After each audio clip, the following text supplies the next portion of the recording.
আল্লাহ পাকের কোরআন জানিয়েছে ওয়াইদা কুনতুম ফাদিলু, তোমরা যখন কথা বলবা তো ন্যায় কথা বলো। ওয়ালাউ কানা যা কুরবা, মহান আল্লাহ জানিয়েছেন, আল্লাহ পাক রব্বুল আলামিন জানিয়েছেন, তবে ন্যায় কথা বলবার সময় কে তোমার আপন আর কে তোমার আপন নয় এই বিবেচনা যেন একবারও করবা না। কে তোমার রক্তের, কে তোমার রক্তের নয়, কে তোমার বংশের, কে তোমার বংশীয় নয়, এটা যেন তুমি একবারও ভাববে না। ওয়ালাউ কানা যা কুরবা, মহান আল্লাহ জানিয়েছেন, এমন কি তোমার কোন নিকট আত্মীয় যদি হয় আর তোমার ন্যায় কথাটা যদি তার এগেইনস্টেও চলে যায়, আল্লাহ পাক রব্বুল আলামিন জানিয়েছেন, তবুও তো তুমি ঈমানের জায়গাতে দাঁড়িয়ে ন্যায় কথা বলতে বাধ্য।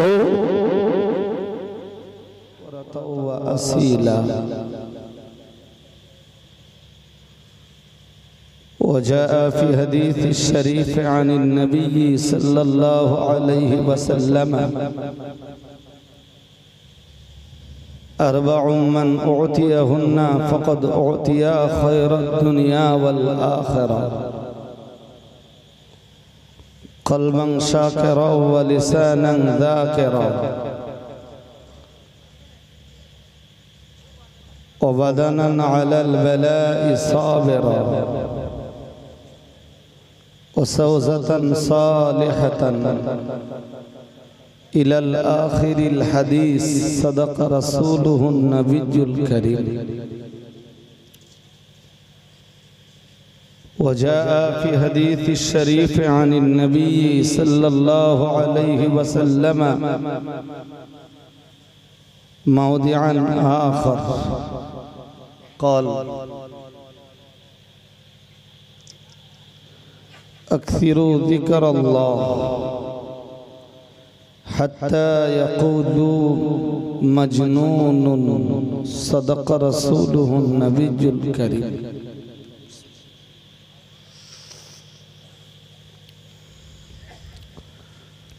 আজকের মজলিসের নির্বাচিত সভাপতি সাহেব,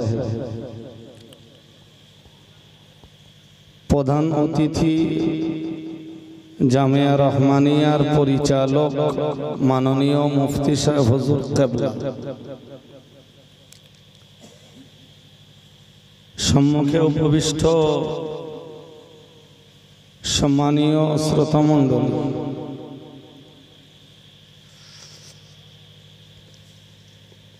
পর্দানাসীনা, ধার্মিকা, মমতাময়ী, আল্লাহ আলী মায়েরা,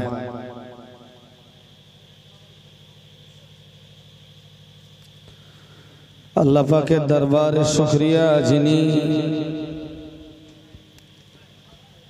আমাদের সকলকে আজকের মজলিসে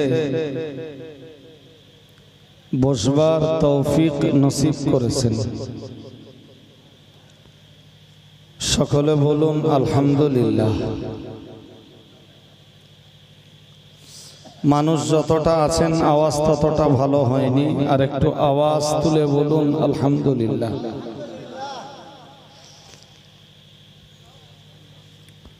প্রিয় রাসূলের প্রতি আজকের মজলিস থেকে আমরা ভক্তিভরা কণ্ঠে সালাত সালামের নজরানা প্রেরণ করি। সকলে পড়ি সাল্লাল্লাহু আলাইহি ওয়াসাল্লাম।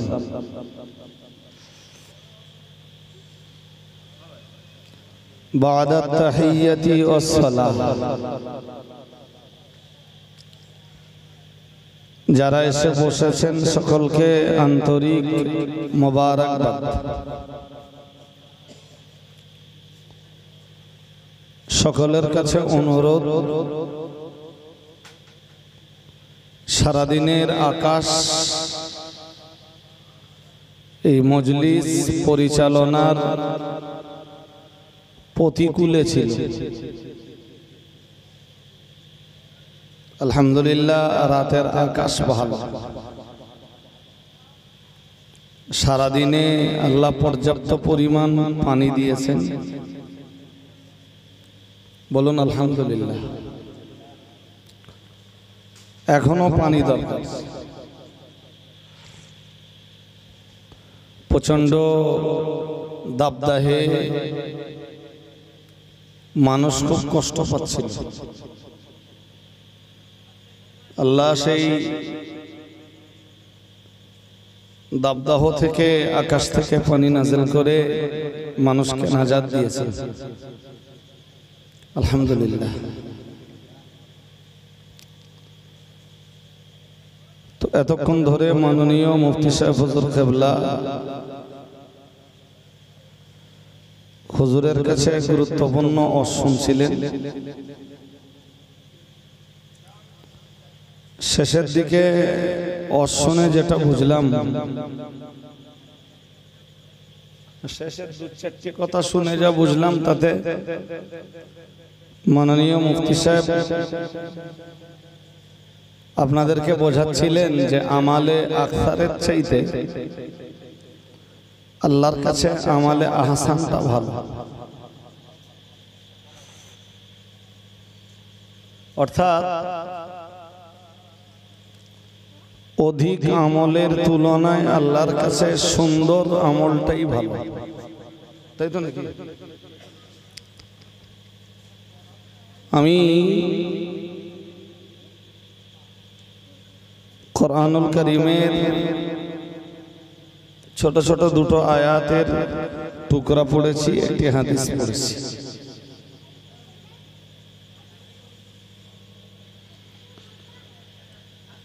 বাকি মুফতি সাহেব কি বলেছিলেন আমি জানি না, আমি আমার মতো শুরু করছি। আজকে আমার বক্তব্যের প্রথম কথা হলো, আমরা যারা এই মজলিসে বসেছি, আমাদের জবান হতে হবে জিকিরকারী জবান।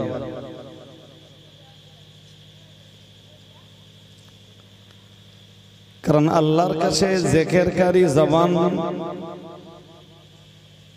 অত্যন্ত প্রিয়।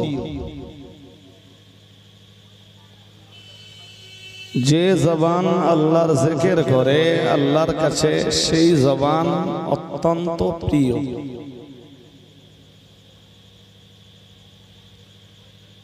যে জবান জিকির শূন্য জবান, সেই জবান আল্লাহর কাছে অপ্রিয়।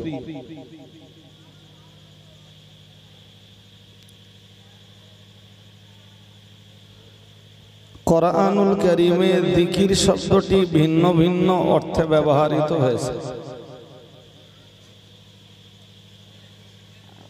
আমি যে আয়াতে কারীমাটি পড়েছি, আয়াতটির অনুবাদটুকু এবার বুঝুন। বিসমিল্লাহির রহমানির রহিম। ইয়া আইয়ুহাল্লাযীনা আমানু, হে পৃথিবীর ঈমানওয়ালারা। তো আমরা এখানে যারা বসেছি, আমরা সকলেই ঈমানওয়ালা। বলুন আলহামদুলিল্লাহ। আর একটু আওয়াজ তুলে বলুন আলহামদুলিল্লাহ। মনটা একটু স্থির রাখুন। অস্থির মনে শুনলে না শুনে কিছু মনে রাখতে পারবেন, আর না আমি কথা বলে আপনাকে বোঝাতে পারবো। তো আমাদের মতো ঈমানওয়ালাদেরকে ডাক দিয়ে আল্লাহ বললেন, উযকুরুল্লাহ, তোমরা আল্লাহর জিকির করো।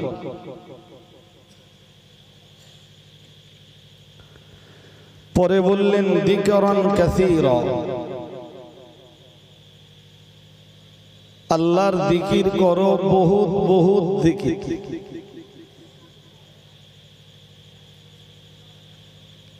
মুফতি সাহেবের কথা আপন জায়গায় ঠিকই আছে যে আল্লাহর কাছে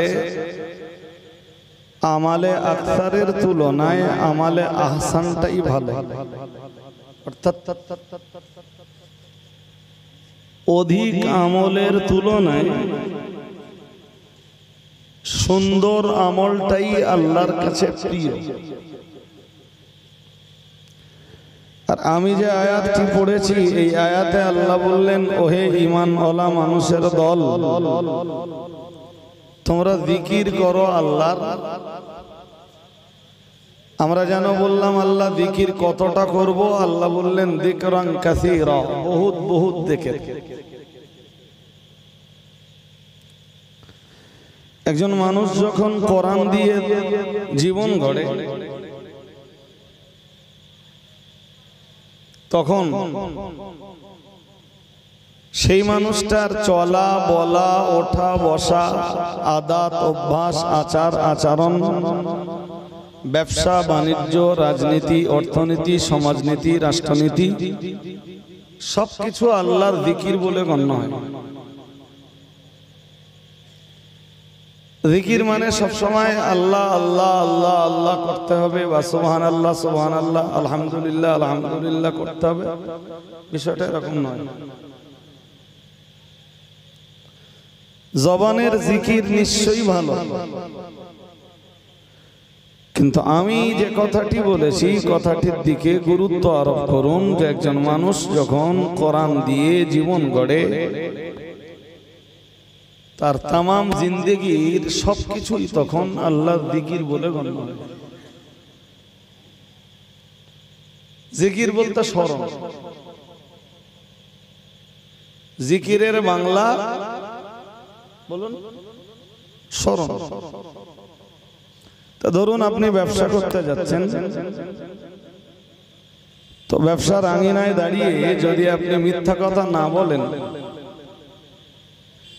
যদি সততা সত্যতার জায়গাতে দাঁড়িয়ে আপনি বিজনেস করেন, ওটা আল্লাহর জিকির। কেন জিকির একটু কথা বুঝুন এবার। প্রথম কথা, কোরআনুল কারীমের 3 পারা সূরা আলে ইমরানের 17 নম্বর আয়াতে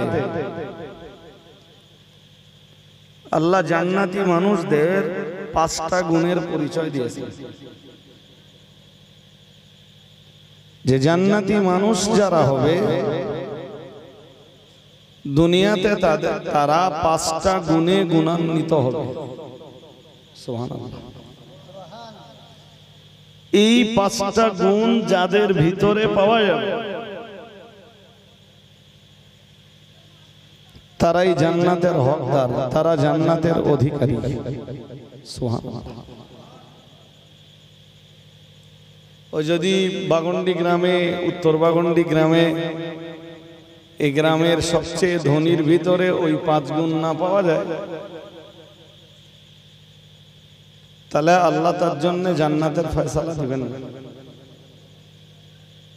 আবার যদি এই গ্রামের সবচেয়ে ধনী, সবচেয়ে দুর্বল, মানুষের কাছে মূল্য নেই, মানুষ কদর করে না, কেউ তাকে ভালোবাসতে চায় না, এরকম কোন মানুষের ভিতরে যদি ওই 5টা গুণ পাওয়া যায়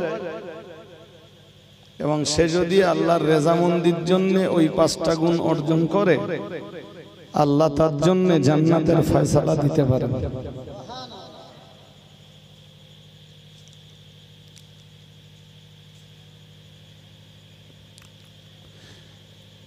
সেই 5টা গুণ কি কি একটু মন স্থির করে ধারাবাহিকভাবে শুনুন।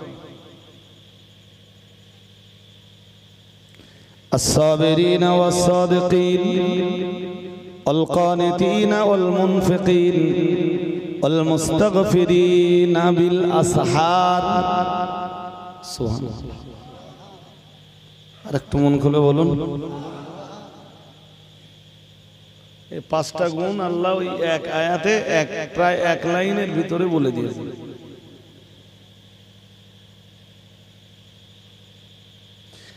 তেরো লাইনের যে কোরআনগুলো আছে খুব বেশি হলে তাতে 1.5 লাইন হবে, আর হিফজ যে কোরআনগুলো আছে তাতে 1 লাইন হবে। ওর আগে জান্নাতের আলোচনা আছে। ঠিক আপনাদের মন এখনো স্থির হয়নি বলো, অথচ আমি কোরআন শোনাচ্ছি। আমি বলেছি যে খুব, আর আপনাদের মন যতক্ষণ স্থির না হবে ততক্ষণ পর্যন্ত আমি সুষ্ঠুভাবে স্বস্তির সাথে দুটো কথা বলে বোঝাতে পারবো না। যে ক্লাসের ছাত্ররা যত মনোযোগী হয় সেই ক্লাসের শিক্ষকরা ছাত্রদেরকে তত ভালো পড়ায়, আর যে ক্লাসের ছাত্ররা যত অমনোযোগী হয় সেই ক্লাসে শিক্ষকরা তত খারাপ পড়ায়। খুব স্থির মনে শুনতে হবে, ভাবতে হবে যে আমার কি এই 5টা গুণ আছে, এক আর সবেরই। আল্লাহ বললেন পরকালে যারা জান্নাতি হবে দুনিয়াতে তারা হবে ধৈর্যশীল। দুনিয়াতে তাদের ভিতরে থাকবে সবর। কি থাকবে বলুন? মনে রাখবেন সবর 3 প্রকার।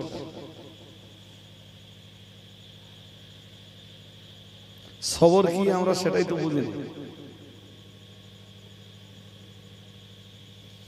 আমরা সবর দেখাই তখন যখন আর কোনো রাস্তা থাকে না, তখন বলি আল্লাহ ফয়সালা করে।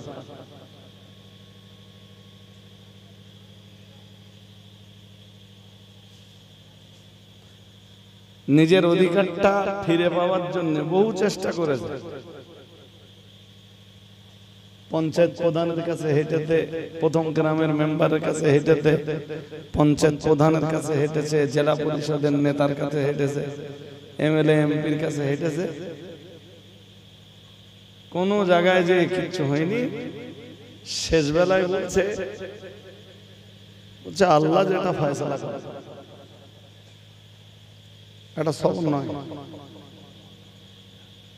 সবর কি? সবর হলো আসসাবরু ইনদা সাদামাতিল উলা। প্রথম ধাক্কাতেই যে বলবে ফয়সালা আল্লাহর উপর, ফয়সালা ওর নাম সবর। যদিও সবর 3 প্রকার। যারা বসেছেন মজলিসে খুব গভীর মন দিয়ে বুঝুন। প্রথম প্রকার সবর আসসাবরু আলা তাআত, যার বাংলা মানে হলো আল্লাহর আনুগত্যের ব্যাপারে সবর। সবর না থাকলে আপনি 5 বারের নামাজি হতে পারবেন। সবর না থাকলে আপনি 30 দিনের আদর্শ রোজাদার হতে পারবেন।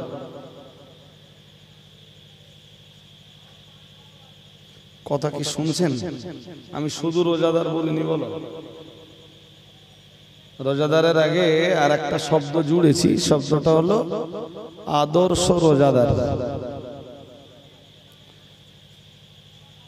বিনা সবরে আপনি রোজাদার হতে পারবেন, বাট আদর্শ রোজাদার হতে পারবেন।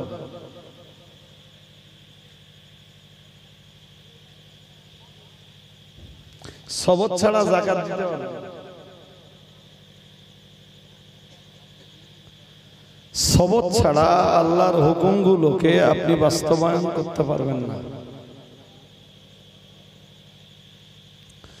এই জন্য সবরের প্রথম ক্যাটাগরিটাই হলো আসসাবরু আলা তাআত, আল্লাহর আনুগত্যের ব্যাপারে সবর।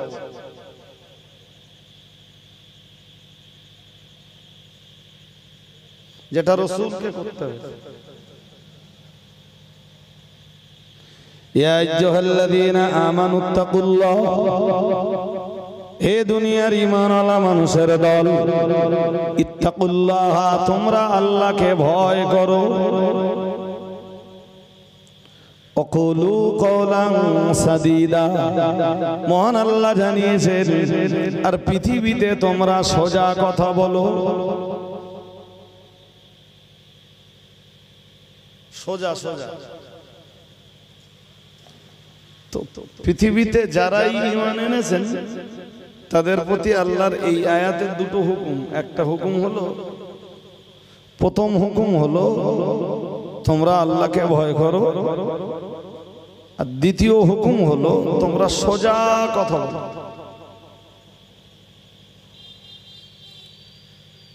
তো এই উত্তর বাগুন্ডি গ্রামে দাঁড়িয়ে সোজা কথা বলার জন্য লাগবে সবর। আপনি সোজা কথা বলবেন তো আপনাকে লাঞ্ছিত হতে হবে, আপনাকে অপমানিত হতে হবে। আপনি সোজা কথা বললে আপনাকে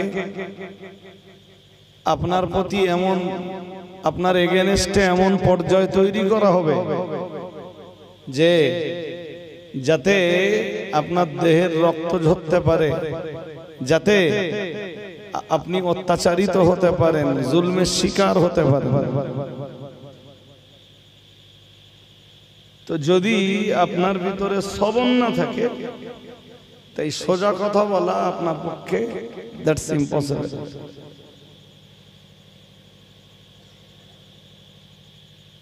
কোরআনের অন্য আয়াতে আল্লাহ বলেন ওয়াইদা কুনতুম ফাদিলু,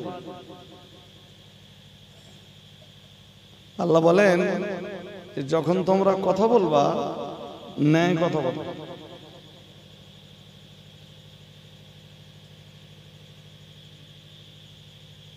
কথা কি শুনছেন নাকি? আমরা আমাদের পারিবারিক ভাবে পরিবারের জায়গাতে দাঁড়িয়ে তাই আমরা ন্যায় কথা বলতে পারি।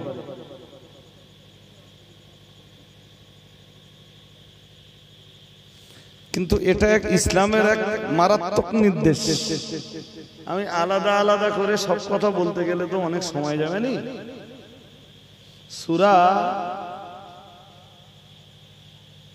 সূরা আনআমের 151, 152, 153 এই তিনটে আয়াতটা পড়ে দেখবেন।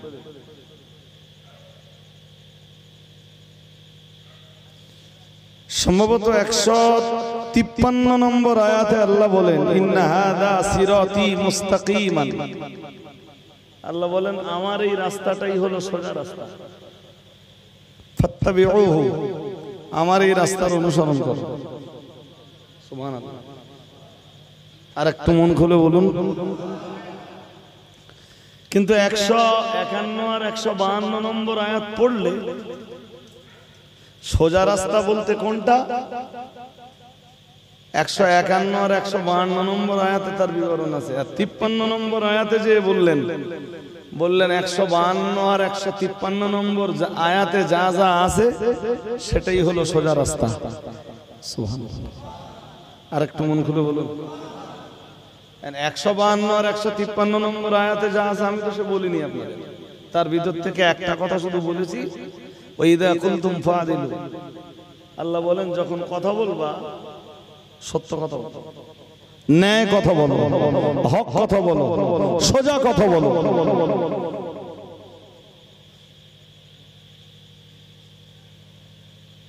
এটাই আমার দেওয়া সঠিক রাস্তা। ন্যায়ের জায়গা থেকে তুমি যেই সরে যাবে, আদালত ইনসাফের জায়গা থেকে যেই তুমি সরে যাবে, জানবে ওটা আমার রাস্তা নয়, ওটা শয়তানের তৈরি করা রাস্তা। যখন তুমি ন্যায় কথা বলার জায়গা থেকে সরে গেলে তখন থেকে তুমি মনে করো যে আমি আর আল্লাহর অনুসারী নই, এখন আমি শয়তানের গোলাম।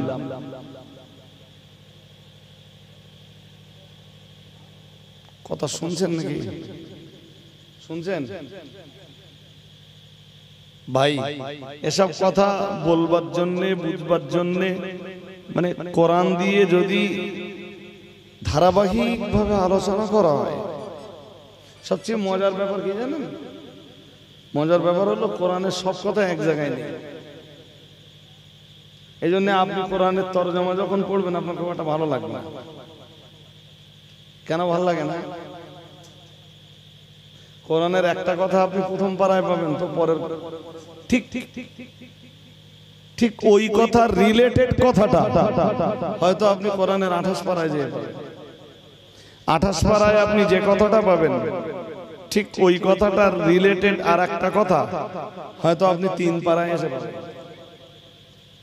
কোরআনের কথাগুলো আল্লাহ সব এক জায়গায় দেননি তো কি কি বলছি এই গোছে এই এমন না ওর বাড়ি পাঠিয়ে দাও এই যাও তুমি তো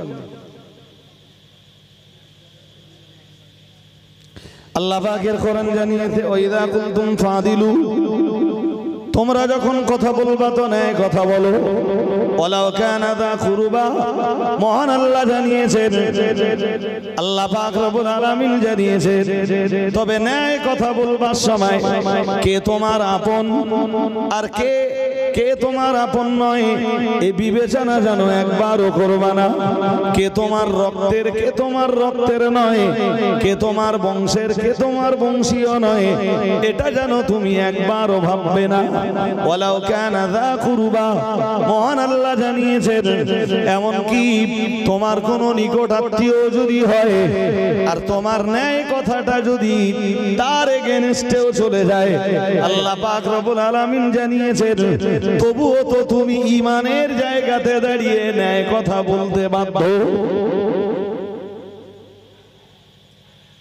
আর ঠিক পরের আয়াতে বললেন ইন্না হাযা সিরাতি মুস্তাকিমান বললেন এটাই হলো আমার দেওয়া সঠিক রাস্তা সুবহানাল্লাহ আর একটু মন খুলে বলেন সুতরাং তুমি যদি আদালতের জায়গা থেকে সরে যাও ন্যায়ের জায়গা থেকে সরে যাও তাহলে তুমি আমার রাস্তাতে আর নেই মসজিদ থেকে নামাজ পড়ে বেরিয়েছে কোন এক মুসল্লি বাড়ির বৌমার মেয়ে একটু মুখ বলা বলি কতদূর গেছে জানি না সাপোজ আমি উদাহরণ দিচ্ছি বৌমার বলুন মেয়ে মুসল্লি সোনা বোঝা করে পক্ষ নেবে কার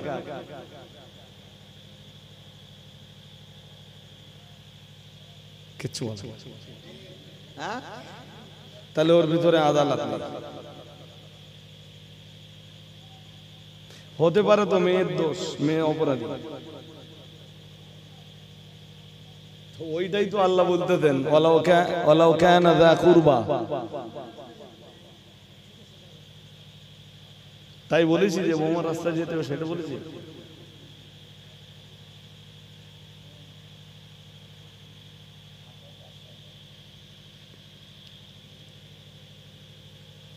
কিন্তু অধিকাংশ ক্ষেত্রে যেটা হয় আমি সেইটাই বলছি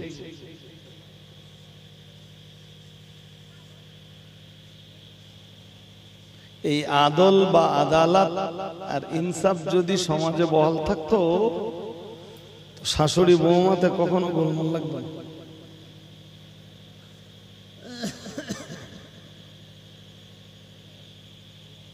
শাশুড়ি যেই হকের জায়গা থেকে সরে যায় শাশুড়িকে বুঝতে হবে যে আমি আর আল্লাহর রাস্তাতে নেই আমি শয়তানের রাস্তায় চলে গেছি মানুষ তো প্রত্যেকটা রাকাত নামাজে আল্লাহর কাছে চাইছে ইহদিনাস সিরাতাল মুস্তাকিম আল্লাহ সঠিক রাস্তা তুমি আমাকে দাও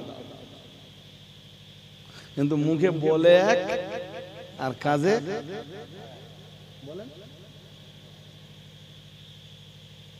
মুখে বলে একরকম আর কাজে করে আরে আমি তো ওই 151 আর 152 নম্বর আয়াতের ভিতর থেকে শুধু একটা কথা বলে বলছি যে আল্লাহ বলতেছেন এটাই সঠিক রাস্তা আরো তো অনেক কথা আছে যেমন ওর আগের কথাটা আছে আল্লাহ বলেন ওয়াউফুল কাইল ওজনে পরিমাপে কম দিও না যখন কাউকে মেপে দেবে বা ওজন করে দেবে ঠিকঠাক দাও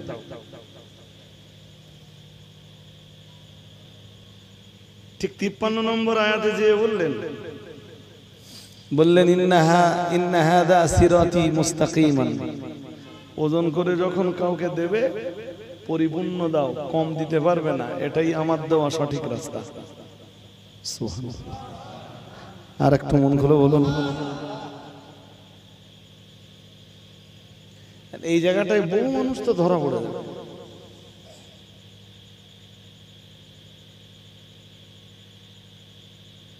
ওজনে কম বলতে আপনি কিছু কি ভাবতেছেন? দাড়ি পাল্লার ওজন?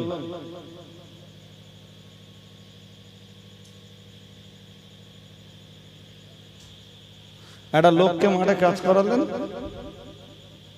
কাজ করিয়ে সে যতটা কাজ করেছে ততটা পয়সা দিলেন, এর মানেই তো দাঁড়ালো এইটা যে তারে আপনি কম দিলেন।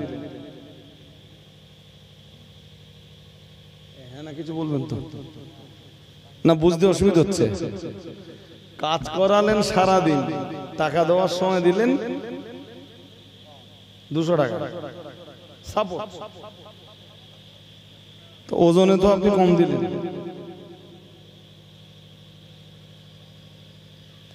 কাইম সাহেব সম্মান পাওয়ার যোগ্য যতটা, ততটা কাইম সাহেবকে দিলেন না, এর মানে তো তাকে আপনি ওজনে কম দিলেন। আপনার বাড়িতে বৃদ্ধ পিতা, তিনি যতটা সম্মান পাওয়ার হকদার ততটা দিলেন না, তার মানে আপনি তো ওজনে কম দিলেন।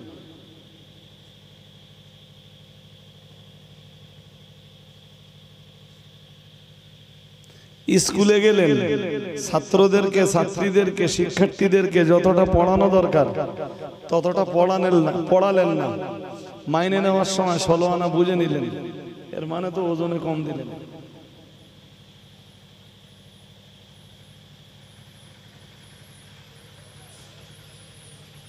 এই যে জব কার্ডের কাজ হয়, কাজ করে একজন, টাকা ঢোকে আর একজনের অ্যাকাউন্টে।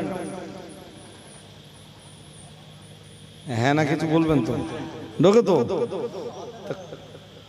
কাজ যে করেছে তার বুঝে দেওয়া হলো। হ্যাঁ না কিছু বলেন? আরে বাবা, যে কাজ করেছে তারে কি বুঝে দেওয়া হলো? তাহলে এ রাস্তা আল্লাহর দেওয়া রাস্তা নয়, এ রাস্তা কার রাস্তা? আরে কথা বলবেন তো? আল্লাহ এই কথাগুলো বলার পরে 153 নম্বর আয়াত সূরা আনআমের 153 যে বলছেন ইন্না হাদা সিরাতি মুস্তাকিমান, আল্লাহ বললেন এইটাই তো আমার দেওয়া সহজ রাস্তা, ফাত্তাবিউহু, এই সঠিক রাস্তার অনুসরণ করুন। সুবহানাল্লাহ। আর একটু মন খুলে বলুন। আপনার জামা করতে কাপড় লাগে 2 মিটার, এই শর্ট পাঞ্জাবি যারা গায়ে, যে দোকানে কাঁটা দিয়ে দিলেন সে এদিকে মন দিলে হবে না, বারবার এই লোক আসতেছে আর এদিকে মন যাচ্ছে, একদম মন দেন না, আমার দিকে চোখ রাখুন। আপনি জামা কাটাতে দিলেন, 2 মিটার কাপড়ে জামা হয়ে যায়, আপনার কাছ থেকে পয়সা নিলে 2 মিটার 20 সেন্টিমিটার,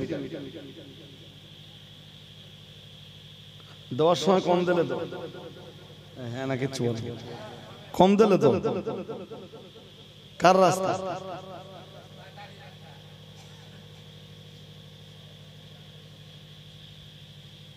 ওর আগে আর একটা কথা আছে, আরো ভাইটাল।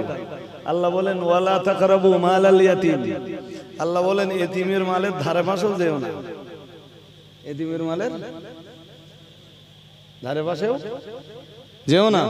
পরে বললেন ইন্না হাদা সিরাতি মুস্তাকিমান, আল্লাহ বললেন এটাই হলো আমার দেওয়া সহজ রাস্তা।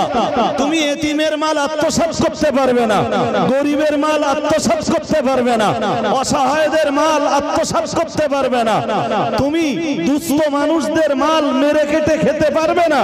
এটাই হলো আমার দেওয়া রাস্তা, এটাই হলো আমার দেওয়া সঠিক রাস্তা, এই রাস্তাটারই অনুসরণ করো। এখন যদি কেউ গরিবের মেরে কেটে খায়, এতিমের মেরে কেটে খায়, অসহায়ের মেরে কেটে খায়, দুস্থদের মেরে কেটে খায়, তাহলে ওটা তো আল্লাহর দেওয়া রাস্তা নয়, ওটা কার দেওয়া রাস্তা? তাহলে বুঝতে অসুবিধা হয় কেন? আমি তো মাত্র কতগুলো কথা বললাম, ওই আয়াতগুলোতে আরো বহু কথা আছে, সব কথা একদিনে এক মজলিসে বলে ফেলা পসিবল নয়। আর বলতে গেলে ওই আয়াত ধরে ধরে সূরা আনামের 151, 152, 153 এই আয়াতগুলো পর পর পর পর আমাকে বলে যেতে হবে। তো মানুষ আজকে কোথায়?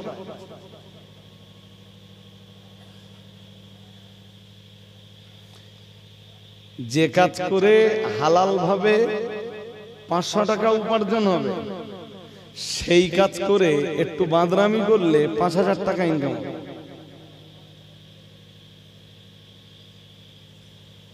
আমার কথা বুঝতেছেন না? বুঝতেছেন কি? হালাল ভাবে একটা কাজ করবেন, একটা কাজে 500 টাকা উপার্জন হবে, ঠিক সেই কাজটাই আপনি হারাম ভাবে করবেন, কত? হ্যাঁ, বরকত হবে না। সে বরকত হবে না এই কথাটা ভাবতেছে কত?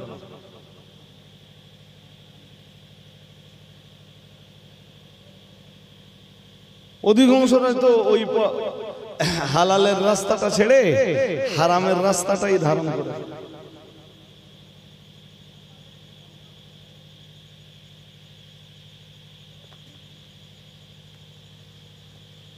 আপনি ফর এক্সাম্পল হালাল ভাবে ইটের ব্যবসা করবেন, এক গাড়ি ইট দিয়ে সাপোজ 1000 টাকা লাভ হবে। ঠিক ওই ব্যবসাটাই হারাম ভাবে করবেন, এক গাড়ি ইটে 5000 টাকা লাভ হবে। হালাল ভাবে ব্যবসা করবেন, ভাটায় এক গাড়ি কয়লা দিয়ে 2000 টাকা লাভ হবে। ওই ব্যবসাটাই আপনি হারামের রাস্তা ধারণ করবেন, এক গাড়ি কয়লায় 20000 টাকা লাভ হবে।